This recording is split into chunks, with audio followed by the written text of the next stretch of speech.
But dang, we got a lot in common, Chief. We're both senior NCOs, Yeah, both Air Force, yeah, and both medical. yeah, Did you know I was a yeah, medic? yeah. Oh yeah, Okay. So I yeah. am public health, but we're all medics now. Hey, I'm an old IDMT, so I've got public health in my blood, man. You've got a lot of things in your blood if you're an Yeah, IDMT. yeah, yeah, You got bio, public yeah. health, work. Dentistry, all of it. It's all of it. Everything. We did If it all. I wish I would have Crazy. known about IDMTs before I retrained, because I retrained at my 6 year mark from aerospace ground equipment to public health. Of course, Yeah. when you retrain it, you pick like 5 or 6 jobs and you don't know which one you're going to get. But Sure. I wish I'd known what an IDMT was and that they're like the freaking rock stars of the med group. I wish I would have known that, because I definitely would have picked it, but I had no idea. And by the time I realized, it was too late. Hey, public health is one thing is it's transportable. I mean, when you come out into the big world, especially now, I mean, public health is huge. I mean, you can do anything in that if you want to stay, in that genre. I mean, I think you probably aspire to do some other things besides public health. So, but yeah, I mean, it's a good job, and it's righteous work. Not everybody understands it. It's you're the silent behind the scenes hero. Oh, I could tell you public health stories, especially food inspections, man. Oh, I can tell you some horror stories. Oh, yeah, same here. And I won't do that because, yeah, it'll be calling. It's too recent, if you know what I'm saying. Right. But, you also are very familiar. Let me shut my door. Hold on one sec, because I Sure. can hear my kids battling my You wife bet. right now. You bet. That's all.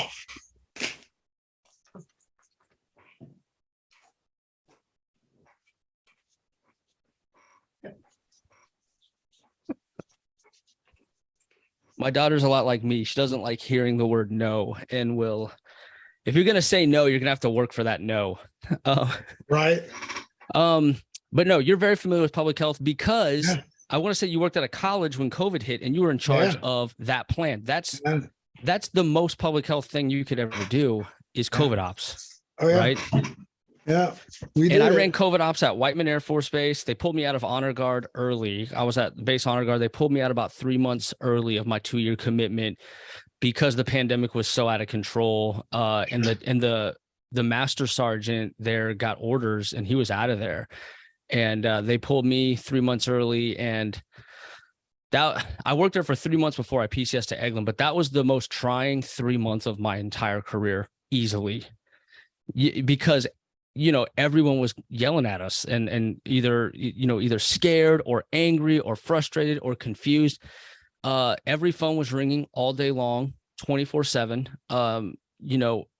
It's the first time I seen my own leadership scared, and I learned a valuable lesson. Like, when your boss is scared, that's a bad day. Right. That when they're stressed and you're seeing a different side of them come out and they're panicking, oh, that's going to roll downhill real quick. And Yeah. you're going to feel that. You're going to share that anxiety with them one way or another. Well, the leader is the lead, Right. and they set the tone. They set the Right. pace. If you watch a marching band in a parade, it looks like all the work's being done by the people playing the instruments, right? Right. The whole thing falls apart if the guy with the baton doesn't have the steps right and the beat right and all of that stuff. It seems so. I grew up in my little itty bitty tiny town of nowhere. We had a really accomplished drum major, and he ended up in the arts and industries down in Hollywood. He's an amazing, artistic guy. This guy was like a state champion in this stuff. And I tell you, if he didn't get it right, everything else fell apart. And everybody took Yes. their cues off him. And so sometimes, you see the leader and they're there, right? They park in the same spot. They got a little sign. They come in, they're in their office. They got a lot of space, all the stuff that you want. And you have no clue until you get close enough to it, really what's going on there. And it's pretty scary. I had no idea that the marching band comparison that you just made. I had no idea. I thought that was just the guy in the front just getting the crowd pumped up. I didn't know they were like a metronome, keeping everyone on track. He is step, beat, all of it. Yep.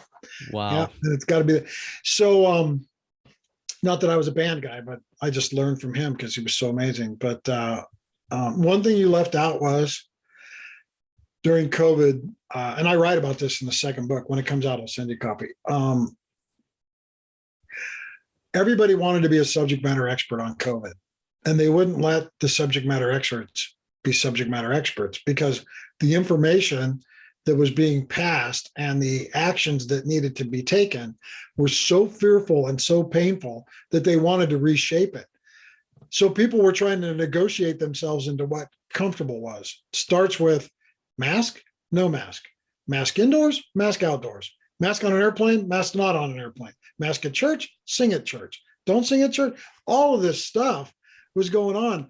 And it was so counterintuitive to the way we normally do things. We normally say, here's doctrine, here's how we do things. This is the DOD. Here's doctrine, here's how we do things. Repeat it. Here's your checklist. And you just did it. And COVID just blew all of that up because it was new, but it was not new, right? Like it was not new to the medical field, but it was new to the rest of the world. Yes.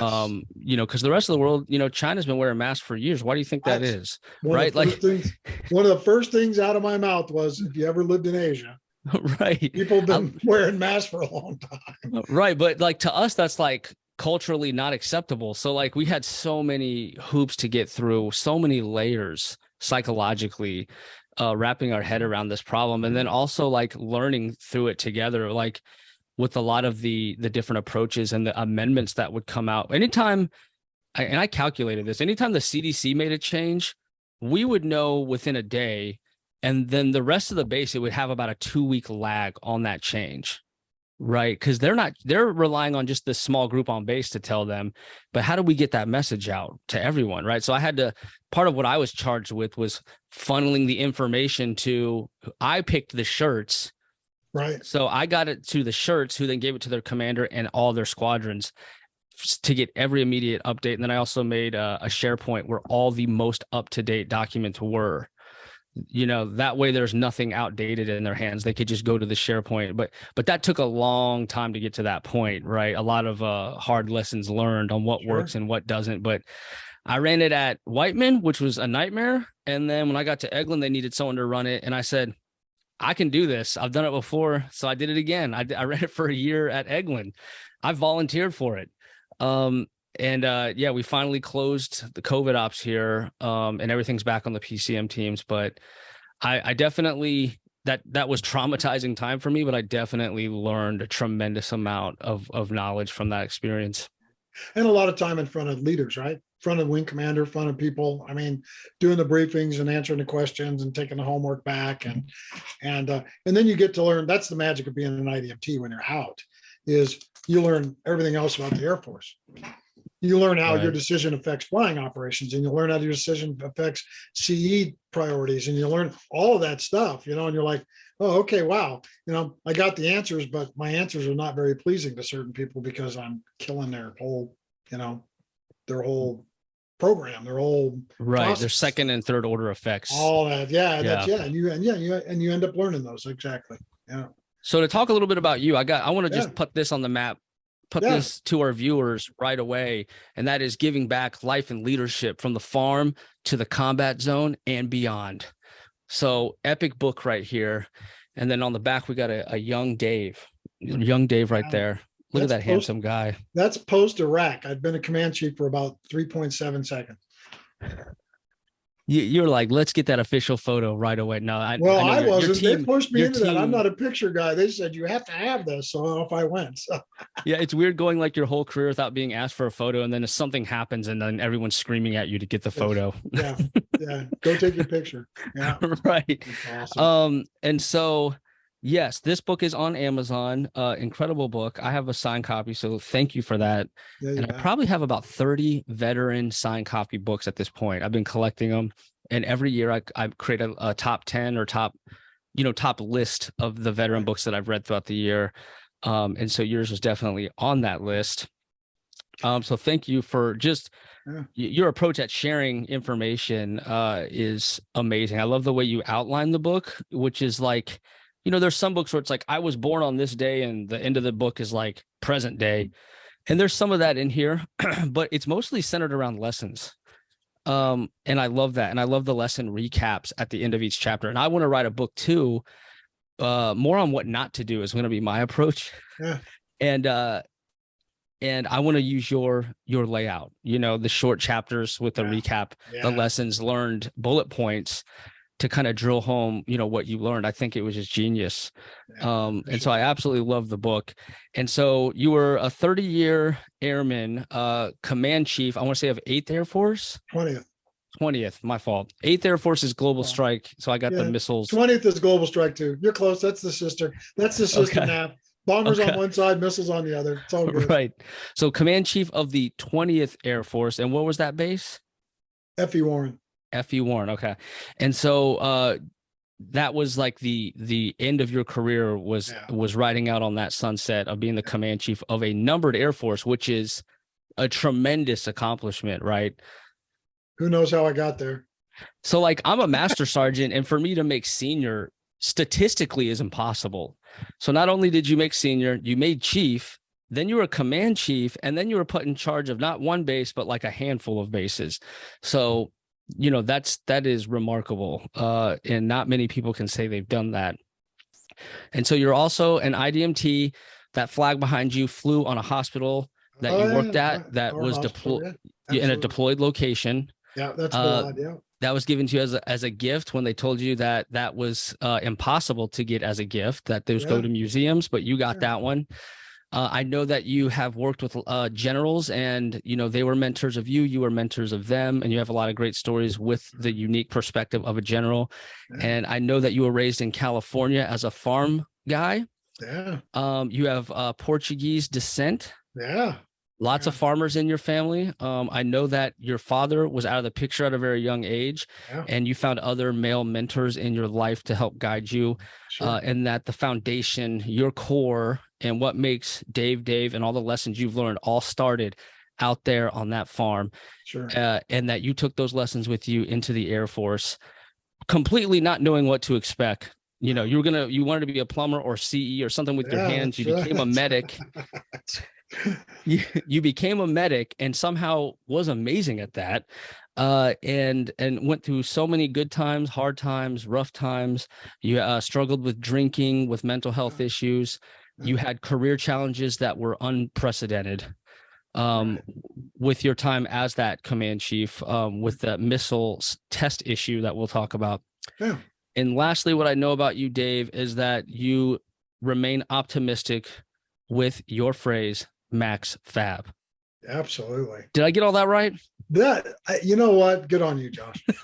That was, you know what? I want that tape, because I'll just play that. So next time somebody says, give me your 10-second elevator speech, a little longer than 10 seconds, but pretty doggone good. That was a good job. I'll put dramatic music behind it and send you the audio file, and you could just play that for people whenever you want. And just remember, it's a story. It's nothing any better or any worse than anybody else's. And we all have, stories. And you mentioned that the book is stories with lessons, and that's what it's all there for. The book's not to tell anybody anything. The book's to make people think. And I hope as people go through it, that's what they do, is they think. Yeah. And I like that it's not just what to do, it's also what not to do. It's got both. Yeah. It's not just like, hey, I kicked butt at this. Check this out. This is how I did that. It's not that, which I love. It's way more personable than that. Well, most people tend to lean in really close when you talk about failure. As soon as you say, here's how I screwed this up, everybody wants to hear the story, right? That's because that makes you human, and it gives us hope that we can achieve what you've achieved, because you didn't have it easy. We assumed you did, right? If I just see this guy on the wall, all I see is a guy who's never made a mistake in his life. Perfect. And then the more that I think you're perfect, the more I assume that, the harder I am on me and myself. Right. And so sharing the story does get attention, because it gives us hope. Yeah. And it gives some latitude. I mean, we talked a little bit, previously, but you get locked down pretty quick. The day you go to basic training, you get locked down with rigid standards, right? I mean, there's a way that you put your uniform on. There's a way that's worn. There's a way that you button your buttons. All of that stuff is rigid. And sometimes when you're working yourself, when you're working through the ranks and you're working hard and you're trying to get promoted, and promotions equate to money besides rank and all the other stuff that goes along with it. I mean, when you're raising a family and taking care of yourself, nobody's going to balk at a $5,000 a year raise. That might equate between E5 to E6, but nobody's going to balk at that, right? And so when you put it in that context, you say, "Hey, do you want a $5,000 a year raise?" Which the chief said to me when I was in E5, and I said, "Yeah," and he said, "Then study and do these things," right? And I'm like, Right. "Oh, okay." I never thought of it that way. I just thought that I was superhuman IDMT guy and as a staff sergeant, and if I just kept doing that, it would work. So yeah, it gives people the latitude to understand that the lines are not so rigid that if you ever get outside of one, that there's no way to get to the top. There's a lot of failure in anybody that's had any even remotely mild success. There's a lot of failure, and that's because you're trying. Pain and fear can keep us in one spot, Josh, and we can never move. It kept me in fear, and I was paralyzed for the first 10 years of my career. I didn't grow at all. I made every wrong choice, and I was fighting going forward with my life with every bone in my body because I was paralyzed in fear, in self-doubt, and drinking. Yeah. And so and we're going to talk about that a little bit more in depth, I think, but so think about why. I just got back from Malaysia, living in the jungles with the orangutans and the proboscis monkeys. Right. I saw that. Very jealous of your journey, Mike. That looked incredible. Well, and there's a reason for that. Some people said, "Why are you going to do that? You're getting older and you got to tromp around in the jungle and get leeches on you." Well, it really grounds you back to simple things. And one of the things that I learned from those family sets out there when the guides and the conservationists are the conservationists are almost like police officers. They just keep an eye on things, but they know everything about them. And the one thing I kept realizing is they have pain and fear, and that they're always fearful of the crocodiles and the snakes that eat them. They have pain and fear of just navigating the bushes, finding stuff to eat, all the basic human needs. They have a hierarchy, and there's somebody at the top, which is the commander, however you want to put that. The one difference is that they consistently understand that they can't get over the pain and the fear without doing it as a group and getting help from the person that is the helper. Whoever is good at something, you get help from that person. And that could be the person at the bottom of the totem pole or the top of the totem pole, but they work together as a group to get help so that they can sustain themselves. And I think we, especially with technology, and technology's really pushed us off of this face-to-face thing and pushed us into a world where writing has become the primary form of communication and not verbal communication, so when you lose that, you tend to have enough pain and fear that you think that you can't interact with people or ask for help because of all the reasons: stigma, ego, people are going to think I'm weak, all the cliche stuff that you've heard. But it's also just the inability. You don't have enough self-confidence in yourself to have those interactions when you're asking for help to be successful at it. So what do? You go get help from the three guys that are always there. These are the three most reliable counselors in the world: Jim, Johnny, and Jack. They're always there. They're always accessible. They always take you to a place that makes you feel better, even though they wear off.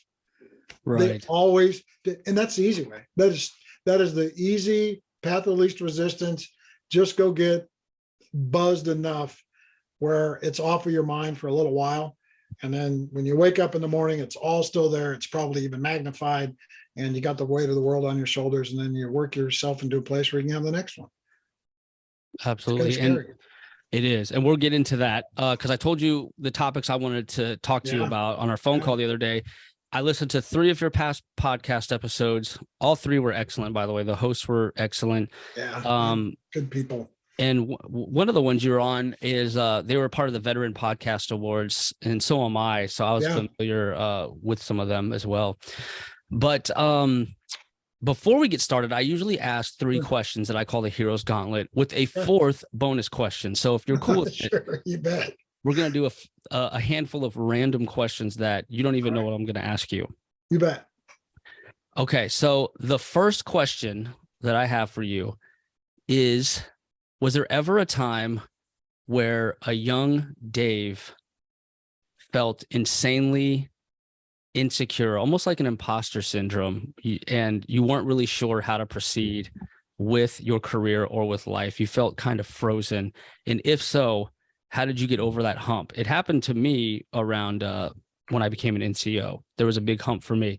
So I'm just curious, with such an outstanding career, was there a hump that really you struggled to get past as a leader? I was a staff sergeant for 8 years. Really? And then I made tech, master, senior, and chief all the first time. How that? What? No one does that. What? What? How? What's the story behind that?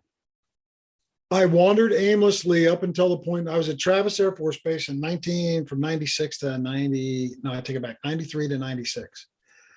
My kids were both my boys were born there. And I'd been in IDMT. I'd just gotten back from Somalia, which is a whole different that's the beginnings of a lot of uncomfortable, experiences. Just gotten back from Somalia, and nobody had put their arm around Super Dave Nordel that could run around and do things and save lives, millions of miles away from a hospital and do all that type of stuff. Because I was a high-speed guy. Knew that there was a thing called a CCAF, knew that there was education office, knew that there was leadership development stuff, but I just kept hanging my hat on. I'm somewhat of a snake eater. My IDMT friends will tell me, they did more than I did, or I did less, or we did different things. And so not a snake eater as in the sense of being a special operator. But at that time, you got to remember that we didn't deploy in the Air Force. It was a TDY, and there was very few people moving around, right? We weren't combat, people weren't moving around like they are now. So IDMTs were out doing weird things. Why are you going to South America? Why are you going to here and that, those kind of things? And I just laid my hat on that. And I already mentioned it. And then somebody finally got involved in my life, and I let somebody get involved in my life. And they said, wait, high potential guy, you're all over the map. What are you doing? You're going to retire as a 20-year tech sergeant because you don't have these things. And then Chief Rick Muterspaw looked at me and said, they had put me in for a step promotion at Travis, and they gave 2 stripes. My package they took 3 packages to review for the finals. They gave 2 stripes. I didn't get one. Oh my gosh. How do you not get one after doing all that? That's crazy. It was the best thing that ever happened to me, Josh. Really? I wasn't ready. I wasn't ready to be a tech sergeant.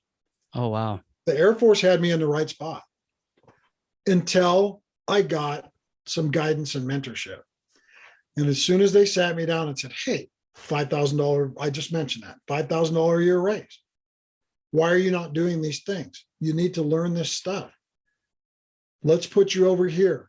I'm going to send you here. I don't have time. Yes, you do. You have time. When I was a tech sergeant and the boss told me I had to go to the NCO Academy, I still said, no, I'm more important here. You can't lose me for 6 weeks. She goes, you don't even understand. Just get on the bus. There was a bus from England to Germany. Get on the bus and just shut up. So as soon as I had help, I just talked to you about the monkeys, right? As soon as I had help, some of it I didn't even know I needed. As soon as I had help, look what happened. As soon as it's like your eyes were opened. And I was completely fine with where I wanted to be. Yep. I put staff on in 1990. I was at Balakashir, Turkey on a mountaintop doing IDMT stuff for a whole year. I put staff on there, and I didn't put staff on until 1998, or tech on until 1998. Wow. And then after that, it was first time for everything. It's like it just clicked. That mentorship was the missing piece of the puzzle. Well, and because once I found out what a mentor looked like and what they smelled like and what and then I saw bad leaders, and I saw bad leaders that were master sergeants when I was a tech sergeant, and I said, I don't want to ever work for that person. So the only way to do that is to be the same rank. So I better get on my horse. I was motivated by that stuff. Most people go, oh, I really want to be him. And when I made chief, and as I was rolling into I was at the academy for the chief's induction, which they do again, which is awesome. And I ran into Sam Parrish there. And I was going to Fairchild to be the command chief, and Sam said, "Hey, how come you haven't had me come and speak?"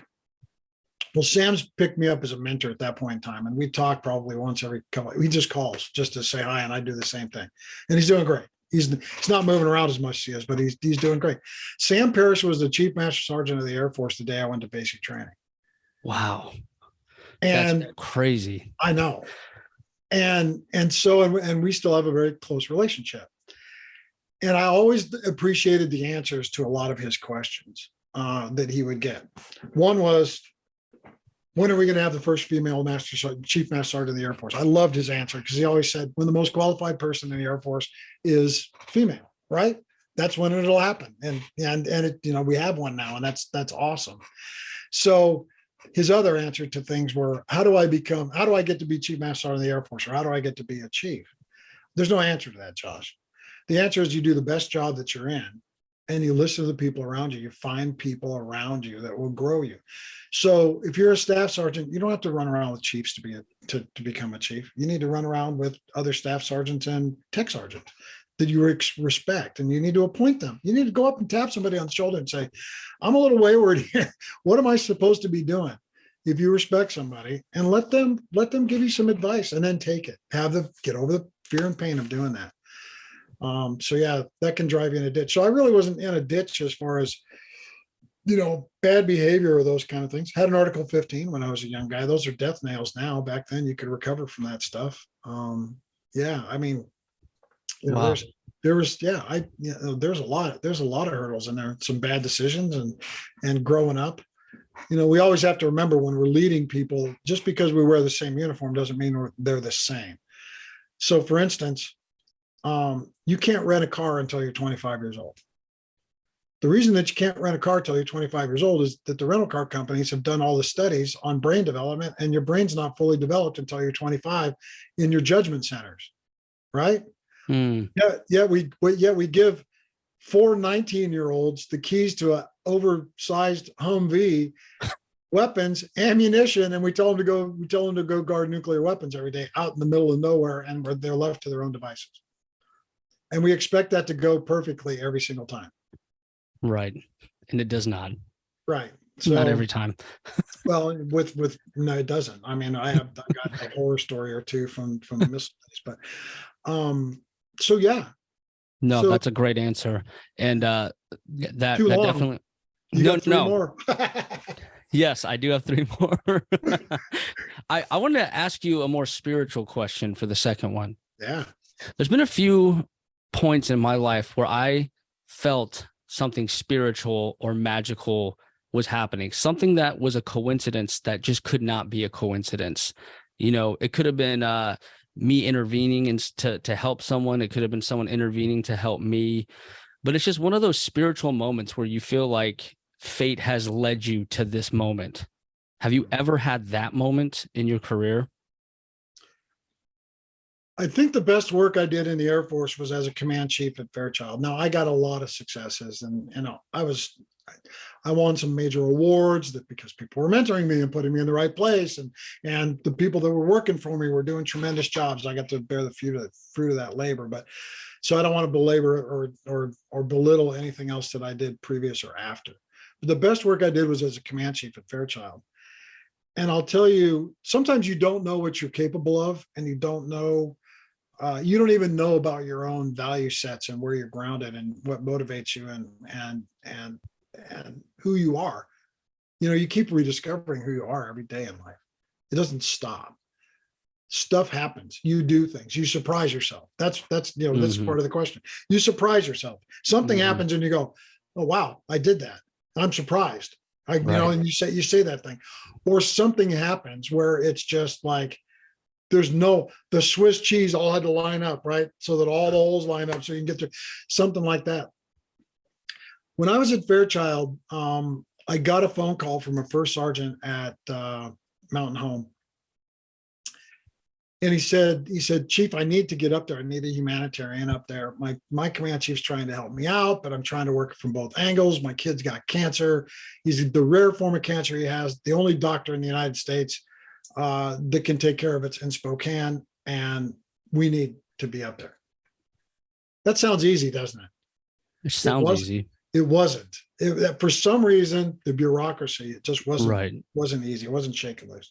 Well, that stuff just drives me nuts when you know the answer, you know the right thing to do, Right. and then you run into those bureaucracy barriers and someone's telling you, "Oh, you can't because," and Right. you're like, they're only seeing the small picture while you have the big picture. That is Right. just, oh, that is a tough day. Yeah. Yeah. And so as the command chief at Mountain Home and myself went on this adventure to try to get this shirt moved, a lot was going on. And I was at a point where I was frustrated because I looked like it wasn't going to happen. And it made no sense to me. And I had probably thrown the appropriate professional temper tantrum in the right room with the right person, and that wasn't even working.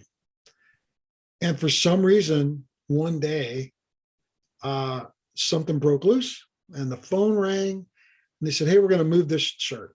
And the shirt ended up being a great first sergeant, with a lot of family issues, obviously. And we got him there, and 18 months later, when I was leaving, they did a going away for me, and he brought his kid up, and he says to me, he goes, "You saved his life." And that wasn't true, but that's how they looked at it. That's how they looked at me, because I got them moved, and the doctor had done wonderful things for the kid, and the kid was doing well. So that's a powerful moment. But here's what I know, Josh, is something happened outside of all of the stars and chief stripes and positions and phone calls and bureaucracy. Something happened on a day. Their prayers were answered. Something divine intervention happened with that. Not Wow. only with the move, but with the kid, because his odds were just awful. Right. And And so something, you started seeing, like, you as a man of all this power and can make things happen, basically gave up. And at that point where you said, "This isn't, wow, I cannot believe I can't do this. No one can help this person." Suddenly it just happened. That is odd. That it's is almost like spiritual. you're pushing on a rock trying to move it, and you're physically and emotionally just worn out, and you go sit down and you look up, and somebody just, the rock's moved right where you want it. And you go, how did that happen? Right. It was just That's amazing. amazing. So That is amazing. Thank you for sharing that. yeah, That's yeah, incredible. yeah. Well, I mean, you have to at some point in time, you have to be in tune with all the forces in your life. And there's things that move your spirit, right? Right. Because we all have one of those. Yeah. Absolutely. No, that's beautiful. Okay. Third question. You have coined the term maximum fabulous, or for short, max fab. It's Yeah. basically your mindset of staying positive, even when all the odds are against you. And Yeah. you use that for the people around you. So, my Right. question to you, Dave, is when was your max fab challenged the most? Oh, there's a lot. You and I talked about my last 3 years in the Air Force at FE Warren. Those were some tough max fab, no, tough fab, max fab days. I lost my boss at FE Warren. He just, there's a guy that had all the pressures on the world on him, and had some extra people throw some extra things on his plate that he had no control over. And he got into a bad situation, an alcohol related thing, and they relieved him. And I'll run you through that. And it just, to this day, it still stings. And it tested my max fab about the Air Force. It tested my max fab about myself. It tested my max fab about what I believed in, and a lot of things. And we should always be working to max fab, because once the attitude is max fab, then you can move forward. It gets rid of a lot of pain and fear, right? And that's why I use max fab in Iraq with our guys. That's why it's on the flag. That's why they wrote it on there, because that's how we kind of survived that. So yeah, so I lose my boss, and in the middle of that, I'm torn three ways. My boss is a he, airmen love the leader. The guy is absolutely beloved, and deservedly so, because of the way he led. So to lose him in that fashion was rough. However, the minute that I had to open the door to let the general in to fire my general, which is all uncomfortable, at that moment, he ceased to be my boss. And then my responsibilities shifted to the general that was put in place to be my boss, and the morale, welfare, and overall, well-being of the unit, not just 20th Air Force, the headquarters, but everybody out in the field. And that all had to be taken care of. And that gets really confusing, Josh. I mean, when you're torn a few different ways and people pass judgment on you. And one of the things in the military, in the United States Air Force, or wherever, in joint world, one of the things that keeps you max fab that we rely on is brotherhood, battle buddies, wingmen, shipmates. We rely on that. And that's what keeps us max fab. Through that time, and I think we're going to talk a little bit about the cheating scandal. You want to talk about that? Through that time, all the way till the time that I got out, Josh, nobody ever picked up a phone to check on Dave, Chief Dave. I had to swim those rivers by myself. And that's my peer group. That's other officers, all of it. Nobody ever said, "How are you doing?" And when you get lonely like that, when you feel lonely, I think that was part of your question. When you feel that lonely, it gets pretty hard to be max fab. And that's where you really got to dig down and start to find a better attitude. Definitely. Yeah. And we will talk about that. But thank you for sharing that. You've been through the good, the great, and the horrible times that we can't even fathom, with your deployments and the unique leadership scenarios you were thrust into. Right. And I didn't do it perfect. But I also got Monday morning quarterback too, right?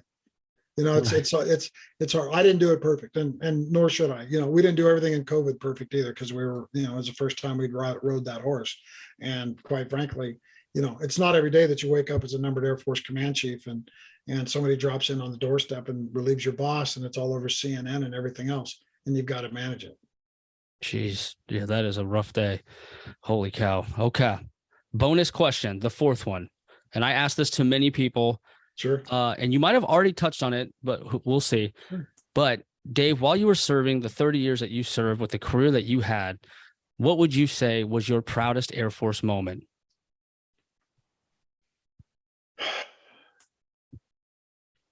The thing with the kid was amazing. I mean, that's when you're battling that hard. I'll tell you something. You're a medic and I'm a medic, so I'll tell you where something originated. She's still on active duty, so I'll give her a little bit of a shout out. General Janine Ryder, who's at the 59th Medical Wing, who just got announced to be the Deputy Surgeon General for Readiness, was a brand new young squadron commander at Hill Air Force Base when I was the command chief. Wow. And during the time at Hill, we had the second largest EOD flight, and so our EOD guys were spread all over the world. And during that time, that unit had lost over a short amount of time, had lost 3 people to killed in action. And Chris Soulsby was the last one, Tech Sergeant Chris Soulsby. And so I spent a lot of one-on-one time being an IDMT, because you get into those communities, right? I spent a lot of one-on-one time with that bunch, and I still stay in touch with some of those guys. Spent a lot of one-on-one time with those guys, and it was bothering me to death as to why we can have flyers who we cherish because we fly airplanes. That's what we do, and the flyers are, it costs a lot to train them, and they're high-speed athletes, and if you've ever had a chance to fly with them, which I have, you see how they're special. But I kind of started to put our pararescue guys, our TACPs, our EOD guys, these guys that were out mixed in other units and doing this frontline stuff and losing their lives. I lumped them in there, and I said, how can we take care of flyers the way we do? They get their own doc, their family gets to use the doc, they always see the same doc, the doc wears the same patches they do, all their intimate needs and everything are met by this doc, and they have this internal medical community to include their mental health. Yeah, we had all of these other people out there in the Air Force that were in these higher exposure AFSCs, and they weren't getting that. So I told this lieutenant colonel, who is now a general, I told her, I shouldn't say I told her, we had deep conversations while we worked out together at the gym about this. And I said, we need to change this. she took that on as a mission. I kind of shaped the idea and we worked on it together until I got off of active duty, back and forth. But I mean, she took the idea and the effort and the energy, took it through the Air War College, wrote the papers and championed all that stuff. So if you go over to flight medicine, it's now called flight and occupational medicine. And the reason it's called flight and occupational medicine is because of that. That's where it started. And that occupational medicine piece is there for those type of people. So we changed that whole process and the way that we look at our folks based on what was going on in the combat zone, their exposures, their mental health, their rates of suicide, alcohol abuse, all the things that were going up. We changed that. And I think that's a big deal, huh? It is a big deal. I mean, the impact that has for generations to come is unprecedented. And now look at that leader that you had those deep talks with. Look at the position she's in now.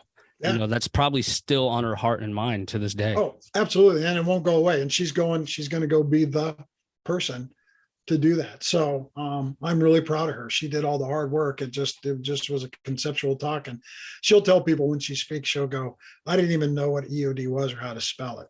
And I just got her to the point where it made sense. And after that, all of her, her smarts and passion, made it happen. But yeah, it's pretty cool. That's amazing. Well, Dave, we covered a lot with those questions that I proposed to you. Yeah. And I strategically asked those because I know so much about you. And I knew that you'd have a lot to say about those. So thank you for sharing that. Yeah. And the topics that we chose to get into were, we both, shared a poor habit of drinking. So we talked about that. And then, while you were the command chief, you dealt with a testing scandal that was, all over the news. Sure. And so which one of those logically do you think makes sense to touch on first? Well, let's talk about the cheating scandal, and then let's talk about, the alcohol piece and how that works, because both have to do with culture. So let's talk about the cheating scandal and culture, and then we're going to talk about the alcohol piece and culture. And for the old heads that listen to this, some of them will smile, and for the younger folks, somebody will say it doesn't make any sense to me, but we'll work through it. So, yeah, I mean, you just want me to start because So let's outline the headline. What did the headline say? What did the news say? Well, the headline says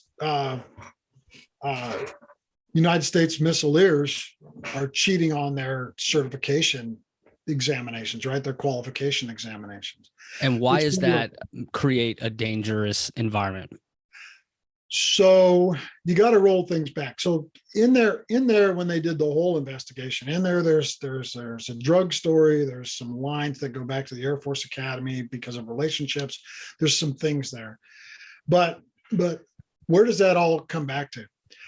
I had a conversation with the general that was handling this. I had a conversation after really thinking hard about this, and I thought to myself, and I said to him, we probably owe everybody an apology. And that sounds weird, right? And he said, what do you mean? And I said, I think that we collectively, really him, has to apologize. And he goes, well, what do I have to apologize for? And I said, well, this is culture, sir. I said, what happened with the cheating scandal has nothing to do with a handful of people today doing something wrong. It goes all the way back from the time that you were a young lieutenant in the missile fields in Grand Forks, North Dakota, when they told you the only way that you could keep your job, perform, or get promoted was to get 100% on the test. When you create a culture of zero, there's a zero ability to have any failure, to miss one question on a test. When you create that kind of culture and that kind of pressure, people will do things to survive. And if that means that they're going to build some clandestine way of passing test questions back and forth so that everybody can pass the test, certain people are going to take that option, because all of our lives are not so stable with all the other things going on that we always have the time to study or to do the due diligence. So sometimes you're having a bad day and you get a B on a test. B's were unacceptable. And they laid in a culture. I'm talking to the general that probably was there at the beginnings of the culture. They laid in a culture, quite frankly, that I'm amazed that it sustained itself for that long without breaking. But they laid in a culture that had a high probability of causing this thing to happen. Now, what happens is that everybody that's there at the moment that it happens all gets rolled up into this, right?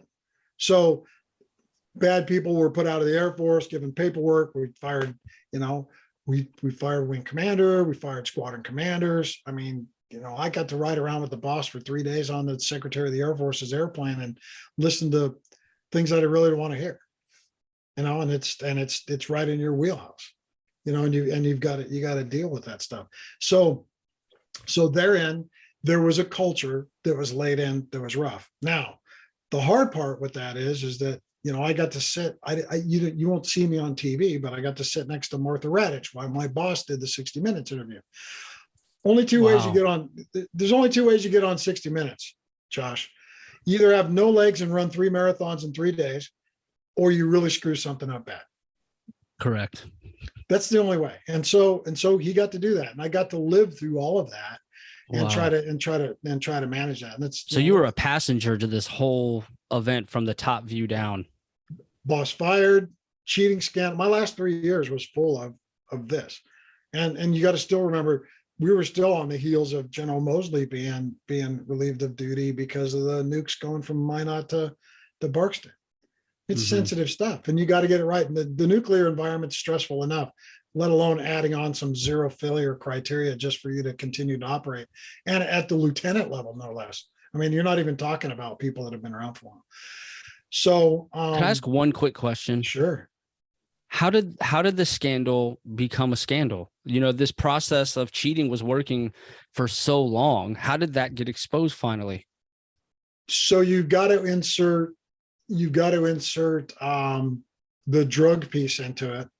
The investigation that kind of broke the use of drugs between a few people. The connection, this could have been from anywhere, Josh. So it's not, I don't want to point fingers back to the Air Force Academy, but the connection happened to be at the Academy. Okay. When that connection happened, and when you're investigating people, what do? You take their phones. When they took their phones, they went through there and they had electronically set up ways to communicate the test questions and so they weren't even looking for that. They just found it. Yeah, they fell into it. Wow. Okay. I did not know that. Interesting. Yeah.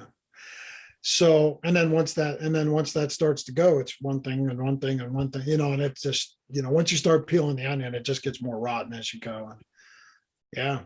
Definitely. Yeah. All right. So let's hear how you, I've been in stressful situations where I thought I was going to lose my mind. Right. And I thought, man, no one's ever been as stressed as me right now. This is terrible. But like just hearing that you were a part of that, you were this passenger, you saw your boss, people you respected and admired, going through absolute hell, which then rolled down to you, because that's what stuff does. It rolls downhill. I cannot imagine the magnitude of that type of stress. I mean, we work our whole lives to avoid situations like that. And here you are just thrown into it, right? You didn't have a say in it. Well, I used to do PT every morning faithfully. And I used to have a couple of glasses of wine, and I'd maybe more every day. So one good, one bad, which is probably a good segue. Here's what I'll tell the enlisted people that listen to this. I know you're the official guy for AFSA, which I think is awesome. Here's what I'll tell people. You don't know unless you're there. And if you don't keep that perspective and have respect for the person that's in the seat, you don't have to like your commander. In fact, if you like your commander, Colin Powell said, if the only thing you can say about your commander is that they're a good guy or a good gal, then they're probably an ineffective leader.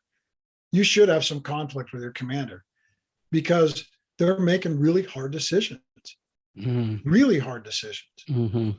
And they get a lot of data, and there's a lot of smart people. I used to be that guy in the room. It was easy for me to say, sir, you probably should do this, or, ma'am, you should probably do this.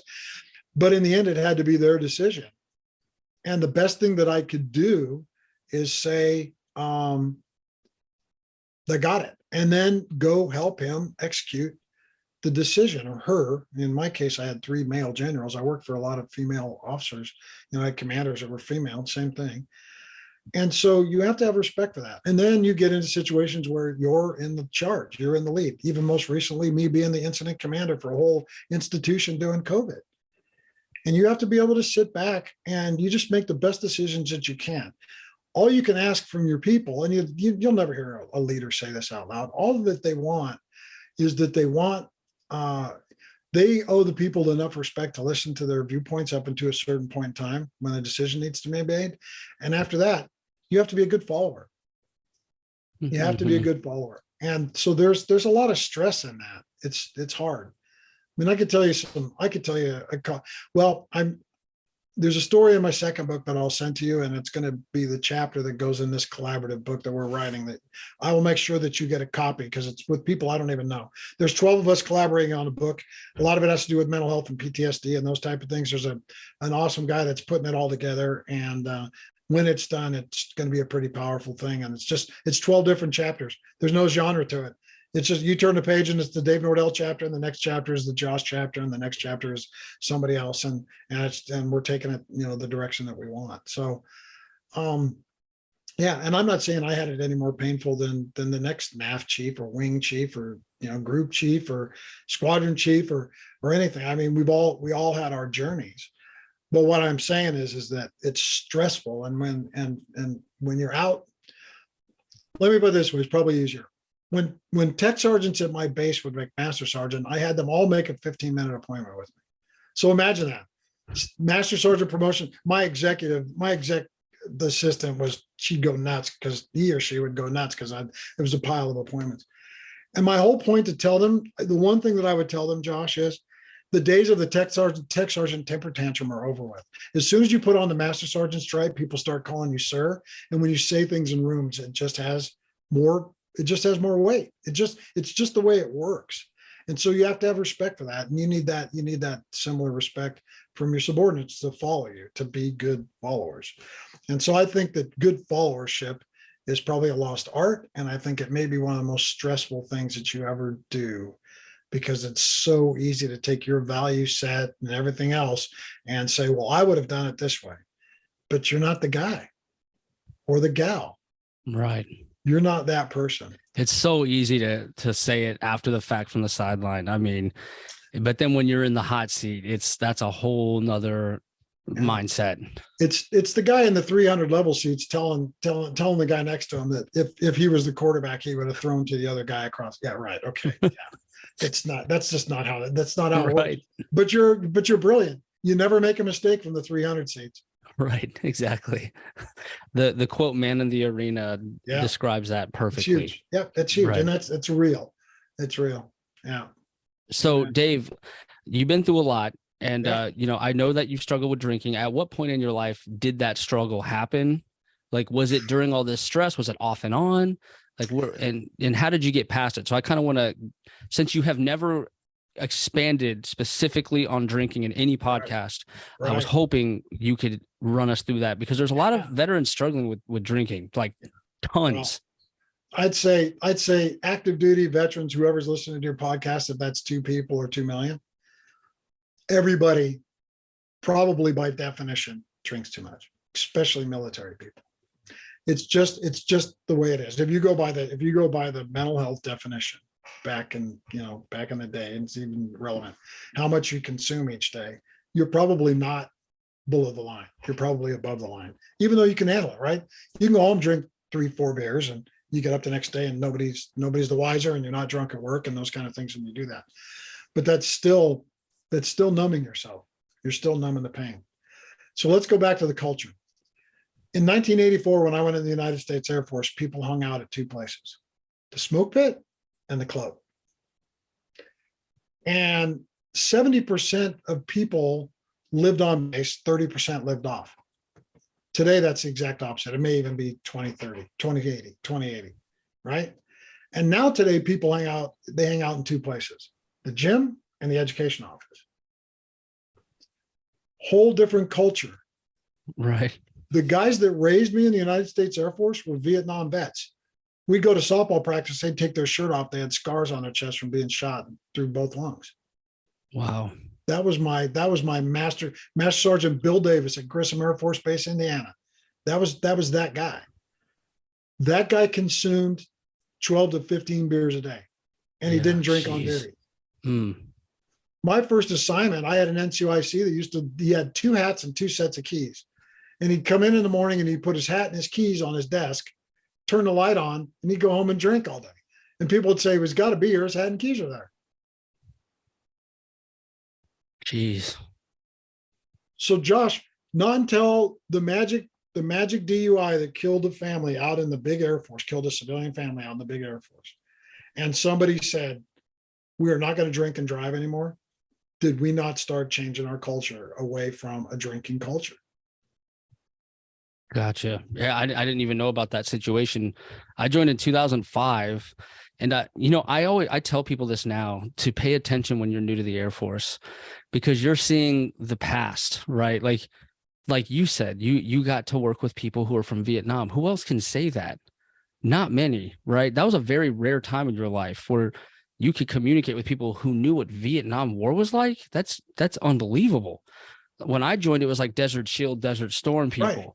Right. You look at the ribbons and those bottom two Yes. ribbons. Yeah, the guys that raised me in the Air Force when we all got in our blues, those bottom two ribbons were you know, had the Valiant Cross, the Vietnam Service Valiant Cross thing on there, and you knew whether or Right. not they served in Vietnam or Thailand because there'd be one ribbon short if they had. Yeah. Yeah. It's amazing. It's a piece of history. I mean, those people that have been in for 20, 30 years. And for me, I joined after 9/11. So that's kind of like my history, right? Like I Right. saw 9/11. Right. I was living in DC in Maryland when the Oh, plane hit the wow. Pentagon. I Right. joined right after that. So like that's my history that I provide. We all have got Right. that history. So I tell airmen to pay attention to those around you when you first join, because if you stay in, you'll see the culture change throughout the years. And it's really interesting to compare when you first joined to 20 years later. The first time I was drunk, Josh, was I was 4 years old. I grew up in Oh a my Portuguese God. family. Well, there's wine at everything, right? Mm, My grandfather needed a drinking buddy one day. I guess he picked me, and that was that. So it had always been in my life. It was just kind of a thing. There's some rites to passage as a male uh, Portuguese man that is associated with alcohol. I think the first time an adult handed me alcohol out in the open for me to drink comfortably, I was probably 15 or 16 years old after a long day of cutting wood. Um, so it was always kind of there. People forget when I went to tech school, it was in Wichita Falls at Shepherd. At that time, the Airmen's Club at Shepherd was second in consumption of alcohol in the whole state of Texas. wow. Budweiser used to bring in cattle troughs full of Budweiser. They'd fill cattle troughs full of ice and water and put Budweiser long necks in there and sell three of them to us for $1. I remember my dad when he was enlisted and then he became an officer. So I mean, we were at Andrews for a while because he switched to active guard, and I lived on Andrews for many years. But I cannot tell you the most fun nights ever. That there's fun parts of that culture too, obviously. Sure. But I just remember being at the baseball field, the softball fields, Yep. or people are grilling, listening to music, Yeah. beer is just everywhere. Yeah. It's like I've never seen my parents have so much fun in my life than those moments. Well, and that's that some of those things come off of the battlefields in Vietnam because that's what they did. When they had downtime, they grilled and they had beer. And they brought that back. Yeah, when in my command chief days, airmen used to come to me all the time and go, "Chief, this is ridiculous. We got like 8 softball fields on the base, and nobody's on them." And I said, "Not anymore." I said, "But back in my day, there was 32 teams. You had 16 playing and 16 waiting, and the ones that were waiting were drinking and barbecuing, and then they switched places." Right. Yes. And because everybody lived on base and you work together all day, and the conversations at work were, "Hey, who are we bowling against tonight? Yeah. Oh Who's my the gosh. softball game against tonight?" And if you I didn't was play at the bowling softball, alley every yes, weekend with my dad, or every Friday night his bowling league happened, and then every Saturday morning I was on a kids league at Andrews. The bowling alley is shut down, today, but I was a part of that too because I was a child during that time, and it was wonderful. It was so much fun. yeah, and it's and all of it centered around alcohol. It did. And when I can remember being overseas, working in the emergency rooms, and I'd work night shift. We'd go to the bowling alley and we would drink at 7 o'clock in the morning because you could get a drink 24 hours a day because the bowling alley was open, right? Right. So it was all there. So what you do is you normalize to that, and Right. I'll tell you, there's times in my career that close, by the grace of God, I didn't derail because of alcohol. And And so, I count my blessings every day. I don't think that I'm talking about it now. I don't think I'm mightier than anybody else. And I watched a lot of people they not get that grace. When you And, say derail, what do you mean? so derailment's a term. When you go through senior leader development, they'll evaluate you for derailment. And you and I kind of talked a little bit about this. Back in the day, it had a mild acronym with it that's not appropriate for now, so I won't put it that way. But there's three things that will get you derailed, and one of them is booze. One of them is your appropriateness with your subordinates. We've seen that. It plays out all the Right. time, right? And the other one is bills, right? You're either doing something wrong with money or you're not doing the right things with your money, those kind of things. That stuff will derail you. That's when somebody, I always make an assumption, which you shouldn't, but if you narrow it down to those three things, right? Your your your relationships, Mm-hmm. appropriate or inappropriate, your Mm-hmm. your your use of alcohol or other substances that numb you, Mm-hmm. and the way you manage or operate around money. If you look at those three things, when you see an article that says a commander was relieved for lack of confidence, I can guarantee you, if you guessed one of those three things and you bet $20 on it, you'd make a lot of money. Right. And so the problem is that the other two can very, very well tie you around the alcohol piece. Definitely. Because when you drink alcohol, you spend irresponsibly. It's an expensive habit to have, and then you can get into financial difficulties, which will make you make bad decisions. Like the simple things are bouncing checks, and the other things are stealing and that kind of stuff that goes along with that. And when you're drinking alcohol, especially if you're doing it socially, and your inhibitions go down, things come out of your mouth, or you end up in situations that are inappropriate. 100%. And that was me. That was my problem when I got to Guam. The drinking age was 18. It's changed since then, and I was 19, and I could not handle it. And every weekend I'd say, I'm not going to do what I did last weekend. I'm not going to act that crazy.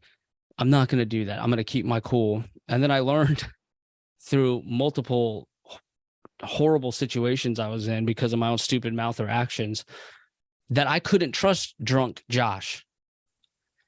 Like, I could tell you a million times, I will not act crazy. I promise. But drunk Josh can't keep that promise no matter what. And I could never be drunk enough. It was never enough. It was there. I could always have more.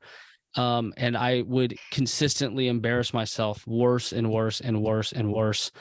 And then eventually that turned into drinking alone, isolation, and depression, and then hating myself for it. Yeah. And then I was just frozen in time. No money saved, no school, no skills whatsoever, just trying to survive each day, and just on pause, growth wise, completely on pause for years. So that's what drinking how that's affected my life. So although you weren't like fired for it per se, neither was I. How did it negatively impact your life, and what led you to, wanting to be sober? Well, I think I got a blood clot 5 years ago. So I'm going to look on my app here real quick, because I've got an app called Sober Sidekick. Oh, wow. And well, it's actually starting to infiltrate the Air Force, and we're trying to make it official. I'm trying to talk to some people. It's an app called Sober Sidekick, which you carry around with you for 24 hours a day, and it's help. It's people. There's people on there all the time, Oh, wow. and when you Okay. need help. But the one thing that does magically when you open up, so I've been sober 1,738 days today. So I got a blood clot. It almost killed me. It was from my groin all the way to my ankle, and it all went into my lungs. And Oh, some things, genetically you can't change, which that's not my case. So sometimes, things happen because that's who you are. But I knew that right off the top of my head. I knew that the alcohol had to go, and it was probably later than it should have. Josh, I'm an alcohol abuser. I'm not an alcoholic, and I'll tell you why. If you put me on a plane and said, "Hey, you're going to XYZ country for the next year," and it's a dry country, didn't even bother me. I just went to work. Never even thought about it. right. The day the plane landed back in the States and somebody put a beer in my hand, 12 beers later, three Right. bottles of wine later, half a fifth of whiskey later, whatever it was.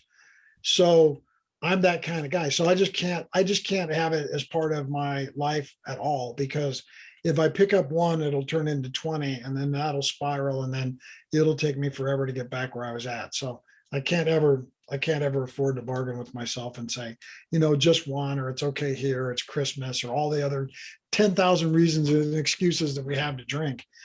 But I will tell you, it held me back. Here's where it held me back. It held me back having certain relationships and being in certain places, because when alcohol is your number one form to relax, and you know that it doesn't fit in someplace, you don't go to the church cake raffle, right? You have 10,000 reasons why you don't, so that you can stay home and have a couple of beers and watch the football game or whatever it is. And so I think I missed out on probably, a little bit of growth and being around the right people and those type of things. I'm not going to sit here and flog myself over regrets. It's just who I was and how I went along. And I'm thankful for the fact that it didn't completely blow up my whole existence, and that I got a Right. chance to live through an actual physical event, which I Yeah. contribute to that. But I will tell you that anytime you live in the fog, and I write this on the app when I'm trying to encourage people to keep going after 2 weeks, month, and those kind of things, is when you live in that haze, that Monday morning haze that we all have had. Sunday's the most stressful day of the week, right? It's proven out. It's statistically it's most. So that Monday morning haze that a lot of people wake up in, it's not that you're drunk. I mean, you're probably legal to drive to work, but it's that haze. It's that haze from what you did when you divorce yourself from this bad relationship that you developed with alcohol. When you finally get divorced and you have clarity all of the time, when the stressful events come, you don't want the alcohol, you want the clarity. And it switches the polarity on the energy. It's just like PTSD and the mental health things that I go through. I've just chosen to switch the polarity. If the negative polarity wants to show up, I flip it, I make it positive, and I make friends with it and move on. And so it's the same way when you have clarity and you're free of these numbing agents that we've been using for thousands of years to help us cope with this thing called life, this thing called existence. And there's other ways to get around that.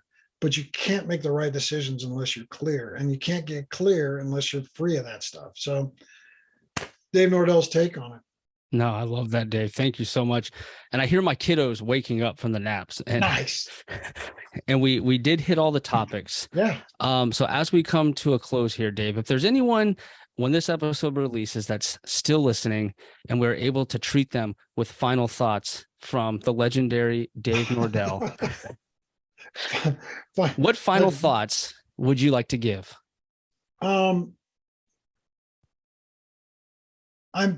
You should be extremely proud of the fact that you're doing what you're doing, because very few can do it and very few choose to do it. However, understand that you need help in everything. Help in growth, help in your career, help with your family, help with your physical fitness. You need help. And so the true bravery in everything that we do, short of being on the battlefield and actually demonstrating what we consider as traditional bravery, the true bravery today is not man up, girl up, toughen up. The true bravery is I'm in trouble and I need help. And if you can get those words out of your mouth, that makes you the most courageous person on the planet. And when you figure that out, it certainly relieves all of the stress and strain that drives us to do things that are aberrant. Be courageous enough to ask. It'll open a lot of doors for you. Definitely, Dave. That was beautiful. Thank you for that final thought. And Dave, what I want to tell you, I want to kind of go back to something before I close out here on what we talked about on the phone. And that is, you remind me of my Uncle Bob, which is the biggest compliment I can give. You even look like him. Well, great. And Uncle Bob was a Vietnam chief. He's still alive. Sadly, he's going through like dementia right now. Sure. But he was incredibly patient with me throughout my childhood, even when other people kind of gave up on me because I had too much energy and I was too rambunctious. Uncle Bob always gave me the time of day, and he's one of the reasons I'm successful in the Air Force today. And you remind me of him, the way you talk, your stories. the way you look, all of it reminds me of him. It's the biggest compliment I can give you, Dave. And I just want to tell you that the amount of courage you have for sharing your drinking history, you know, the isolation that you felt as your commander was relieved of duty, as that Miss Lear situation with the cheating scandal broke. You didn't ask for those things to happen to you, but you didn't let it break you. I mean, it hurt you, but it did not break you. And you're here today to share the story because there's other people out there who need to hear this stuff. So Dave, I really feel like you sharing your journey in your book, you're changing lives, man. And I just want to tell you from the bottom of my heart, thank you for not only being there for us for those 30 years of your service, but even after your service, you're still there for us. You're still our Uncle Bob. You know what I mean? In our life, you're still there for us, caring about us. So much so that you put it all out there on a book. As painful as some of that stuff was to write, you still put it out there because you knew that it would resonate with us, and you're still taking care of us to this day. So to that, Dave, I want to tell you, thank you so much. You bet. Josh, thank you. Be blessed. You've got your challenge ahead of you with the screaming child. So that's all good. Parenting is one of the gifts of life that makes us stronger. So Absolutely. All right, stuff. everybody. That was the hero's journey of Dave Nordel.